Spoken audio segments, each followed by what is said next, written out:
الحمد لله رب العالمين الصلاة والسلام على خاتم النبيين وعلى آله وصحبه أجمعين أما بعد فأعوذ بالله من الشيطان الرجيم بسم الله الرحمن الرحيم قال الله تعالى في سورة النساء لعنه الله وقال لأتخذن من عبادك نصيبا مفروضا. جس پر خدا نے لعنت کی ہے جو خدا سے کہنے لگا کہ میں تیرے بندوں سے غیر خدا کی نظر دلوا کر مال کا ایک حصہ مقرر کر لیا کروں گا. پچھلی آیت کے اندر ہم نے پڑھا کہ مشرکین جو ہیں جو شرک کرتے ہیں وہ بے شک اللہ سبحانہ وتعالیٰ کو چھوڑ کر شیطان مردود کی جو ہے وہ پرستش کرتے ہیں اور اسی کو پکارتے ہیں. اور شیطان مردود وہ لعین ہے جس پر اللہ سبحانہ وتعالیٰ نے لعنت کی ہے اور اس پر تا قیامت لعنت رہے گی. یہ واقعہ ہم سورہ بقرہ کے اندر پڑھ چکے ہیں کہ جب شیطان نے آدم کو سجدہ نہ کیا اور ملعون اور مردود ہو گیا تو اس نے اسی وقت کہا تھا کہ میں تو غارت ہو ہی چکا مگر میں بھی تیرے بندوں اور اولاد آدم میں سے اپنے لیے ایک مقدار مقرر کر لوں گا اور اس میں سے بڑا حصہ لوں گا، یعنی ان کو گمراہ کر کے اپنے ساتھ جہنم میں لے جاؤں گا. حصہ مقرر کر لینے میں ایک یہ معنی بھی ہے کہ میں تیرے بندے اس طرح سے بہکاؤں گا کہ وہ اپنے مال میں سے میرا حصہ ٹھہرائیں گے، یعنی شیطان کا حصہ جیسا کہ لوگ کرتے ہیں کہ بتوں کے حصے اور جن وغیرہ کے حصے جو ہے ان کی نظر و نیاز کرتے ہیں.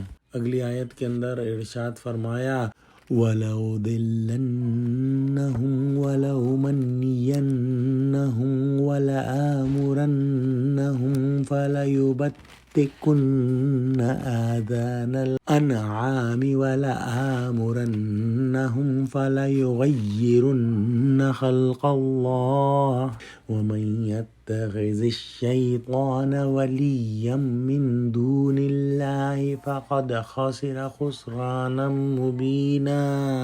ترجمہ: اور ان کو گمراہ کرتا اور امیدیں دلاتا رہوں گا اور یہ سکھاتا رہوں گا کہ جانوروں کے کان چیرتے رہیں اور یہ بھی کہتا رہوں گا کہ وہ خدا کی بنائی ہوئی صورتوں کو بدلتے رہیں.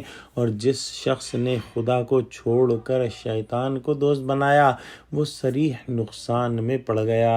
شیطان نے یہ بھی کہا کہ میں ان کے دلوں میں دلکش امیدوں کے چراغ روشن کر دوں گا، مثلاً یہ کہ بہت تابناک کیریئر کی جو ہے ان کو امید دوں گا، کہوں گا کہ اسی میں لگے رہو، اس میں بڑا فائدہ ہے، جائز ہے یا ناجائز ہے تو خیر ہے اللہ بخش ہی دے گا. اور یہ کہ تم تو اللہ کے پیارے رسول صلی اللہ علیہ وسلم کے امتی ہو، تمہیں کس بات کا خوف ہے؟ انہی جھوٹے وعدوں میں ڈال کر مسلمانوں کو گناہ کے کام میں الجھاتا رہوں گا، جیسا کہ اس نے یہودیوں کو یہ زوم دلایا تھا کہ تم اللہ کے بیٹے ہو اور اس کے بڑے چہیتے ہو وغیرہ.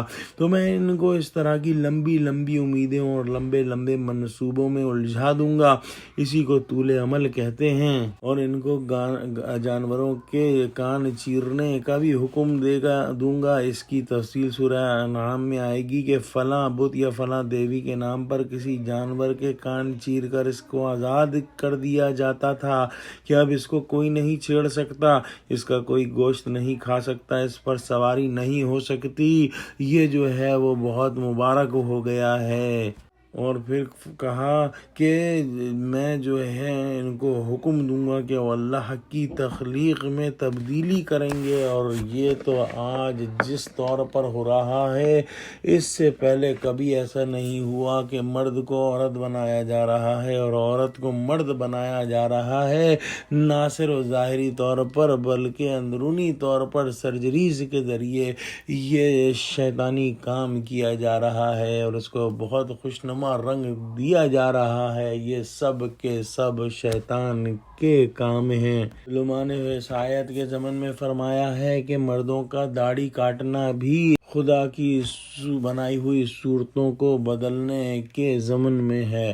دعا کرتے ہیں کہ اللہ ہم کو قرآن کا فہم عطا فرما. آمین. وآخر دعوانا الحمد للہ رب العالمین. السلام علیکم ورحمۃ اللہ وبرکاتہ.